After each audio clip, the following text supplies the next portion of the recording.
The North Atlantic, November 1963.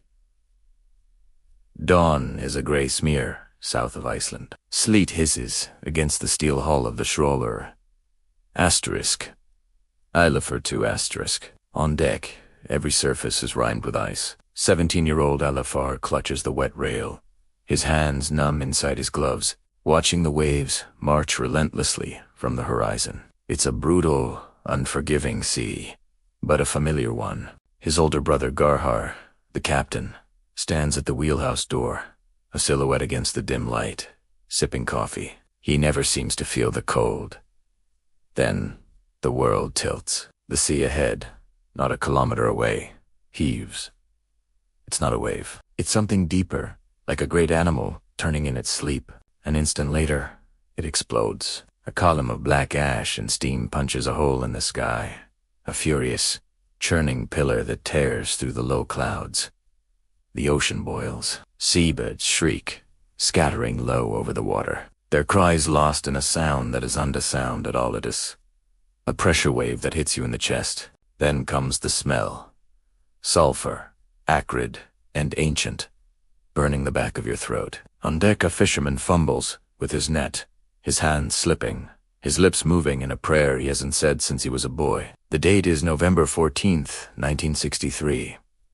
The location, 32 kilometers south of Iceland's Westman Islands. At sunrise, there was nothing here but 130 meters of ocean. Now, the Atlantic is giving birth. A submarine volcano silent for thousands of years has breached the surface. Magma, superheated rock from the Earth's mantle, is meeting cold seawater. The water flashes instantly to steam, an expansion so violent it shatters the cooling rock into fine, black ash. Geologists would later name this type of eruption Surtseyan, after the island that was about to be born. But for the men on the asterisk, Eilifur 2 asterisk, this isn't science, it's the end of the world. Back on Jaime, the largest of the Westman Islands, a young radio operator named Elisa presses her headphones tight against her ears. The static is a roar. Through it, voices crackle fishermen, their voices tight with disbelief and terror. South of Gerfuglasker, black smoke. The sea is on fire. She scribbles coordinates, her knuckles white. She recognizes Gargar's voice, the captain of the asterisk Eilifur 2 asterisk, steady but strained. He's trying to report his position, but his words are cut by another deafening boom that makes the radio shriek. Elisa holds her breath, waiting for his voice to return. Miles away, on the Icelandic mainland, the skipper of the Coast Guard cutter asterisk, Arsian, slams down his telephone. The orders are clear. Proceed to the coordinates. Assess the situation. Render aid. He's a veteran of these waters, knows their every mood. But this is something new. As his vessel cuts through the heavy swell, he balances duty against the unknown risk. What do you do when the ocean itself is erupting? He clutches the ship's wheel, his gaze fixed south, toward the dark plume staining the horizon. Meanwhile, in a university office in Reykjavik, geologist Sigurd Jorunsen is already on his feet, throwing equipment into a bag. His phone has been ringing non-stop. He grabs a field notebook, its pages already filled with sketches of lava flows and rock formations. His mind is racing, not with fear, but with an electrifying sense of discovery. He has to get there. He has to see it raw, to witness creation itself. Names from Norse mythology are already bubbling in his thoughts, names of fire giants and cosmic cataclysms. Out on the water, the scene is apocalyptic. The initial blast sends shock waves rippling across the sea in perfect, concentric rings. The black column flickers with internal lightning static electricity generated by the churning ash particles. Then, the fallout begins. It's not like snow. It's a gritty, black rain of sand and ash that starts to coat the trawler's deck, turning the ice to a dark slush. Booms, like distant cannon fire, echo off the clouds. In the streets of Jaime, people stop and stare south. Children on their way to school point, their mouths open in silent awe. A fine, black dust begins to settle on rooftops, on parked cars, on the fishing boats bobbing in the harbor. It's barely noticeable at first, a faint gray film, but it's growing thicker by the minute. Back at the eruption site, the impossible is happening. Where there was only deep water hours ago, a dark rim is now visible above the waves. The volcano is building its own cone. The constant ejection of glassy, fragmented rock, what geologists call tephra, is piling up faster than the waves can wash it away. The ocean around the new vent has turned into a thick, black soup of suspended ash. It's a mountain, rising from the abyss. On the bridge of the Iceland, Godard stares, mesmerized and horrified. The new island is growing with terrifying speed. He watches as a new surge of ash billows from the vent, but this one doesn't go up. It rolls low and fast along the surface of the water, a pyroclastic flow, a scalding black fog moving at incredible speed. In a sickening instant, he realizes the wind is shifted. They are directly downwind. He yells to his brother, grabbing the radio transmitter. "We're turning. Elisa, on Jaime." Hears his voice cut out. All she hears now is a strange, percussive drumming, the sound of wet ash and cooling rock hitting steel, getting harder and faster. Then, only static. The rain of ash is now a blinding curtain. Visibility drops to zero. Out here, on the churning sea, there's no up, no down, just a world of gray.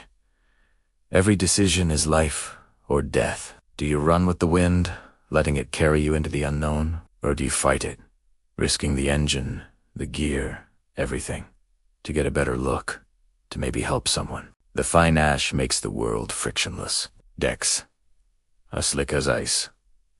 It gets in your lungs, a burning grit with every breath. Compasses, the one thing you trust, are sticky, their needles struggling against the dust. On the deck of the trawler Eilifer, the captain pulls a rough piece of cloth, tight over his brother's mouth and nose, tying it fast. "Knives ready," he yells over the roar. "Cut the lines. If they foul." The ash hisses as it hits the hot winch drums, turning to steam. Pumice, light and porous, rattles against the hull like a hailstorm of stone. They are sailing through a blizzard of rock. Miles away, on the island of Jaime, the radio operator is drowning in a flood of voices. Fishermen screaming for headings. Pilots demanding visibility reports. A distant cargo ship, its captain's voice. Tinian panicked, asking what in God's name is happening. Ash drifts through a cracked window pane, a fine, silent powder coating her switchboard, making the plugs and jacks gritty and uncertain. Each connection is a prayer. Aboard the Coast Guard cutter, the skipper navigates by instinct. He gauges his distance from the eruption by the feel of the waves, the sound of the ocean's anger. The cutter's bow punches hard into the gray swells.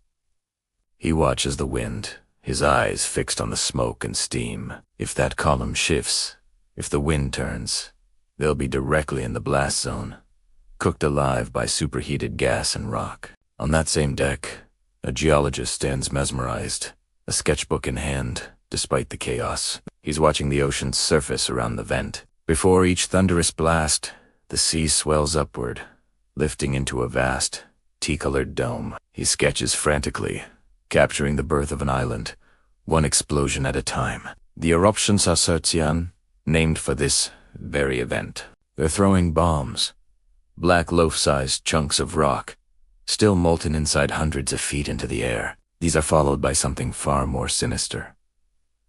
Vast surges, dense, ground-hugging clouds of ash and steam that skim across the sea at terrifying speed, erasing everything they touch. The tephra, ash, and larger particles, called the pilias, piling up, forming a ring that grows wider with every pulse. Steam mixes with ash and salt, creating a caustic mist that stings the skin and burns the eyes. Back on Jaime, the sirens have started. People are on their rooftops, sweeping the heavy, wet ash away before their houses collapse. Car engines are choking, stalling in the streets. All flights are diverted. The world is shutting down. Aboard the Eilifer, the net snags. It's caught on a floating island of pumice. The captain's brother leans precariously over the side, knife in hand, trying to free the expensive gear. Just as he reaches, a shock wave from the volcano slaps the hull like a giant's hand, throwing him against the rail. The radio squawks another boat's call sign, suddenly cut short. Silence. Then, a larger blast hits, a pressure wave that trembles your ribs and rattles your teeth. On the cutter, a lookout's voice cuts through the din. Land. Land ahead. Through a momentary break in the ash, they see it. The ring has breached the surface. It's no longer just a pile of debris. It's a crescent-shaped island of black sand, with surf bursting white against its newly formed shore. A land that did not exist an hour ago. It is growing at an impossible rate, thousands of tons of new earth thrown from the planet Escor every single minute. But it's unstable, a fragile thing. Still half sea, half air, fighting to be born. Then, every eye turns back to the vent. A low, gray wall is lifting off the ocean. It's one of the base surges, a pyroclastic flow racing across the water straight for them. It moves with an unnatural speed, flattening the waves as it comes, swallowing the light, the color, the world itself. Faces turned toward the approaching apocalypse, cloth pulled tight over mouths, hands braced on steel that has begun to hum with a deep, terrifying vibration. The sea itself began to boil. What looked like a cloud, a fast, ground-hugging fog bank, raced across the water toward the truck. It was thick as milk, but shot through with grit. A monstrous, churning wall of gray. The captain, standing at the wheel, watched it come. He knew what it was. A base surge, hot enough to sear your lungs just by breathing it. 10, it hit. The world wasn't just darkened, it was replaced. Air became a solid wall of heat. Day turned to a blizzard of ash. It wasn't a sound, but a pressure. On the trawler, the universe became a muffled drum, the thud of the engine lost in a greater, deeper vibration. The captain felt his chest compress, as if a giant hand were squeezing the air from his lungs. He counted his heartbeats, a desperate metronome in the chaos. 1, 2, 3. In the gloom of the wheelhouse, his brother's hand found the cold steel of the grab rail, a familiar anchor in a world gone mad. Back on Jaime, the ashfall deepened. It wasn't snow, it was heavier, grittier. Fishermen's wives swept their front steps, a futile but necessary act against the encroaching darkness. A small boy, mesmerized, collected the warm black pellets in a glass jar. Each one, a tiny piece of the new world, being born offshore. From the harbor, the horns of moored boats moaned into the dimming light, low and mournful, like great beasts in distress. Inside the radio station, the operator lost a frequency. Static crackled, then silence. She switched channels. Nothing. She switched to the backup generator, cupping the headset tight to her ear, her jaw set. She refused to let panic in. Her job was to listen, to be the Isla's ear to the world. Aboard the Coast Guard cutter, the bridge windows fogged over with condensation from the sudden temperature change. Visibility dropped to a few meters. The skipper was caught in a deadly paradox. If he went too slow, the sheer weight of the falling ash could capsize them. If he went too fast, he risked running blind into one of the volcanic bombs now raining from the sky. He throttled up, then down, a tense dance with physics. The geologist, his face pale but his eyes sharp, forced himself to keep observing, to keep recording. He noted the plume height, the surge direction, the grain size of the tephra falling on the deck. These weren't just observations. They were the first draft of history, facts threaded through a needle of pure fear. He knew this story was being written, minute by agonizing minute. As night fell, the sky became a canvas for terrifying art. Volcanic lightning, born from the friction of ash particles, forked across the blackness. St. Elmo's fire, an eerie blue-green glow, danced on the cutter's mast and radio antennae. Downwind, vast rafts of pumice began to gather floating fields of gray stone that clattered against the hulls of the ships like skeletal fingers. The Trelor's crew faced a gut-wrenching choice. They cut their precious nets loose, sacrificing their livelihood to save the boat's propellers from being gummed and broken by the floating rock. Onte kutter the deck, gun faces wrapped in wet cloths, rigged fire hoses, blasting the heavy, accumulating ash back into the sea. In a brief lull, the radio operator on Hime stepped outside. The air was thick, making her cough. But as she looked out to sea, she saw it.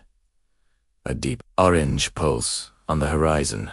The heartbeat of the inferno. The screws of suspense tightened with every passing hour. A mayday call flared up on the radio, a voice choked with panic, and then faded into static. A reconnaissance. Pilot flying far above the chaos reported the ash cloud had breached 10,000 feet, a dangerous altitude for jet engines. In the cockpit of a rescue helicopter on standby, the crew argued. Was it worth the risk? Volcanic ash could choke their turbines, sending them spiraling into the sea. The geologist, his eyes burning from the acrid air, finally whispered the name he'd been thinking of all day, a name from the old myths. Surtsey after Surtur, the fire giant of Norse legend, said to bring about the end of the world with his flaming sword. On the bridge of the cutter, the skipper made his decision. First, light, he said, his voice raw. If the wind holds, we attempt a helicopter drop. He was going to get his people off that trawler. Miles away, the trawler itself was limping upwind, every bearing in its engine overheating, glowing with strain. Back at the radio station, the operator heard the plan relayed. She circled the details in her notebook with a pencil, underlining the hour. The night roared on. The new island, a dark mass on the horizon, glowed at its edges, a raw and terrible wound on the face of the ocean, alive and still building.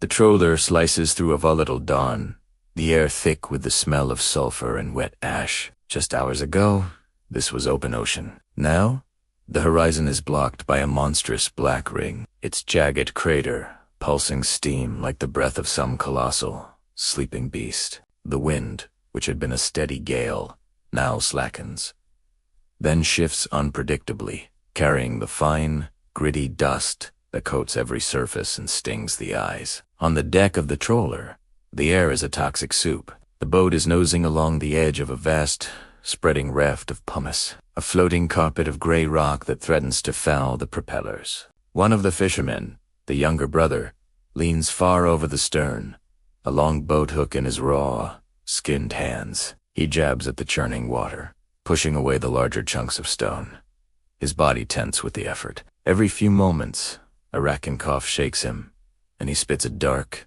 black phlegm onto the already filthy deck. Hope and hazard share the same cramped space on this boat. They are here to witness a miracle, but that miracle could kill them. A few kilometers away, on the deck of the Coast Guard cutter, a different kind of tension hums in the air. The roar of a helicopter engine shatters the morning quiet as its rotors thump to life, beating the ash-laden air into a swirling vortex. Inside the cockpit, the geologist cinches his harness tight. His face is a mask of grim determination and barely suppressed excitement. Tucked into his jacket is a worn notebook, its pages already filled with frantic observations. Under his arm, jammed there by a cheerful colleague back on shore, is a small Icelandic flag, a symbolic, almost ridiculous gesture in the face of such raw power. The cutter skipper stands on the bridge wing, hands gripping the rail, and locks eyes with the pilot. The message is unspoken but clear. Get in, get the sample, and get out. No heroics. Back on the island of Hime, the radio crackles with a constant stream of chatter. The operator, her voice hoarse from shouting over the static for 2 days straight, is the nerve center of this whole operation. She juggles airspace clearances for the helicopter, relays critical wind speed data to the ships, and tries to manage the chaos. A new rumor flickers across the channels, a fragment of a conversation from a distant fishing boat. They're going to land on it, the voice says, laced with disbelief. The operator hears it, her fingers tightening on the microphone switch, but she doesn't respond. She will not confirm what she knows to be a terrifying truth. The helicopter lurches as it approaches the newborn island, bucking and dropping in the violent, turbulent air heated by the volcano. Below, the crater is a living nightmare. It breathes in shuddering explosions, spitting black jets of ash thousands of feet into the sky. Bizarre, perfect rings of steam expand and dissipate, and with every blast, glowing red bombs of lava are flung outwards, their surfaces cooling into dark, bread crust-like skins. as they arc through the air before splashing into the sea. The pilot, sweat beading on his forehead, skirts the upwind edge of the cone, searching for a viable landing spot. He needs a flat shelf, something solid enough to take the skids, somewhere just above the crashing surf. Through his window, the geologist stares, utterly transfixed. ACSCT. Then a subtle twitch on the surface of a wide, black beach, a shiver that runs through the ground. It's not stable. It's not solid. The land is still settling, still being born, still alive. The pilot spots a potential Sita steaming, dark expanse that looks marginally less treacherous than the rest. He brings the chopper down, fighting the controls as updrafts try to throw them back into the sky. The moment the skids touch, the geologist is out, the door sliding open before they've even fully settled. His boots sink to his ankles in the hot ash. The heat radiates through the soles of his boots, a searing reminder of the furnace just beneath his feet. He drops to one knee, presses a bare palm to the ground for a fraction of a second, and flinches back, his skin stinging from the intense heat. With numb, fumbling fingers, he scoops a handful of the warm, gritty, brand new earth into a sample bag, pulling the drawstring tight. This is it. The first piece of a new world. He grabs the small flag and thrusts its wooden pole deep into the ash. It's not a claim of ownership, but a marker, a simple testament. We were here. He pulls a pencil stump from his pocket, scribbles a single word on a damp card, and tucks it under a small, cooling stone. Surtsey. He has only seconds. The island is a fragile thing, a ring of ash and tuff barely welded together by steam and heat. All around them, the sea is tearing it apart. Waves chew at its base, and entire sections of the cliff face slump into the churning surf with a low groan. Suddenly, a deeper blast, more violent than the others, shivers through the ground beneath them. It's not just a tremor. It's a tectonic lurch. The pilot's voice screams over the engine noise.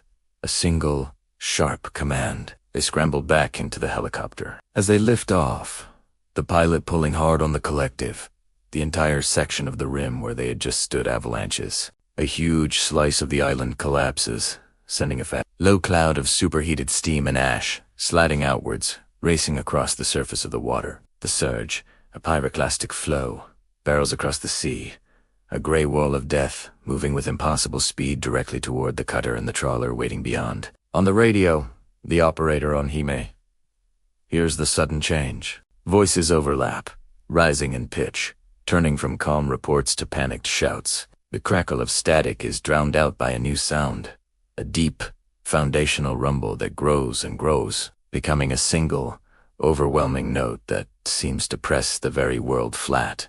The bass surge hits. It's not a wave of water, but a horizontal wall of superheated ash and steam, moving at hundreds of miles per hour, erasing the distance between the vent and the ships in an instant. On the Coast Guard cutter, the crew dives for cover behind the steel coamings. Fire hoses, already spraying the deck, are ripped from their hands, whipping through the air like angry snakes. The heat isn't just felt, it's a physical presence, licking at exposed skin like a living, predatory thing. The air crackles.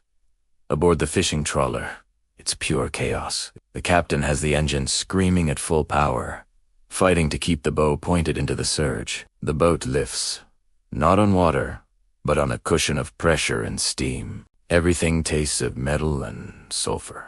The younger brother, huddled in the wheelhouse, finds himself counting the seconds between his own ragged breaths. He makes a silent, desperate promise to the churning sea, to the sky, to anyone who might be listening. If they survive this, they will never ever fish this close to an undersea volcano again. Then, as suddenly as it began, the roar fades. The surge passes over them, continuing its destructive journey across the water. The air rushes back in, thick and tasting of burnt rock. Everyone gasps for it, their lungs burning. They look back towards the eruption site and see the impossible. The island isn't gone. It's bigger. It's dark. Jagged shoulder now stands higher against the bruised gray sky. For a single surreal moment, the ocean seems to quiet down, like a giant taking a breath before the next heave, though the water around the vent itself is still boiling furiously. High above, the helicopter banks hard, its rotors thudding a heavy rhythm against the ash-filled air. It returns to the cutter, landing gently on the deck. The windscreen is coated in a fine black dust, like a veil. The geologist unbuckles himself, his hands shaking uncontrollably, not from fear, but from a profound, world-altering awe. He clutches a small, insulated bag in his pocket. It's warm to the touch. Inside is a piece of rock that, just minutes ago, was molten magma deep beneath the Earth's crust. It's the first sample from a brand new piece of the planet. In the immediate aftermath of those first 72 hours, the world looks different. Surtsey is no longer a plume of smoke and steam. It's a coherent island, a solid ring of black tuff rising from the sea, its crater still pulsing with a deep, orange glow. On the nearby island of Jaime, a thick blanket of ash covers everything. Streets, cars, and rooftops are gray and muted. Gutters run with black water as residents begin the long, arduous task of cleaning up, scrubbing their fishing boats by hand. Life cautiously returns to a new normal. Flights resume, pilots carefully navigating around floating rafts of pumice stone that clog the sea lanes. Fishermen, like the brothers who survived the surge, test the new, unfamiliar edges of their territory, and the world's scientific community turns its collective gaze northward. This isn't just an eruption, it's a birth. For years to come, Surtsey will continue to evolve. Sometimes it will be quiet, sculpted only by the relentless Atlantic wind and waves. At other times, spectacular lava flows will build a harder, more permanent core, securing its place on the map. The island has become the world's most incredible living laboratory. Decades later, Surtsey's legacy is solidified. It is declared a UNESCO World Heritage Site, a pristine natural sanctuary kept almost entirely untouched by humans. Its purpose is to allow scientists to watch one of nature's most fundamental processes, in real time: the arrival of life. They observe seeds carried on the wind, insects arriving on driftwood, and the first hardy seabirds finding a place to nest. They witness the first fragile green plants taking root in the still warm volcanic ash, beginning a chain of colonization that will transform the barren rock into a complex ecosystem. The term Surtseyan eruption enters scientific textbooks and, more importantly, emergency manuals worldwide. The lessons learned in the cold North Atlantic provide a vital blueprint for coastal communities living in the shadow of similar threats. From Tonga in the South Pacific to Japan's Ogasawara Islands, from the Red Sea to the Canaries, authorities now have a better understanding of what happens when a volcano meets a shallow ocean and how to react when a peaceful blue horizon can, in a matter of hours, turn to black ash and boiling sea. But let's bring it back to the people who were there, to the trawler crew, finally safe in port, rinsing the gray ash and salt from their faces, to the radio operator on Hime, stepping outside for the first time in 3 days into a world that smells strangely of recent rain and distant sulfur, and to the geologists, back in his lab, turning the warm, newborn rock over and over in his hand, a piece of Earth's creation story that he can hold. The Atlantic Ocean made an island in 3 days. From up close, it looked and felt like the end of the world, but from a distance, it was a beginning. Thank you for joining us on this incredible journey to the birth of Surtsey. If you want to hear more true stories of survival and discovery that reveal the powerful forces shaping our world, make sure to subscribe and hit that notification bell. We'll see you in the next one.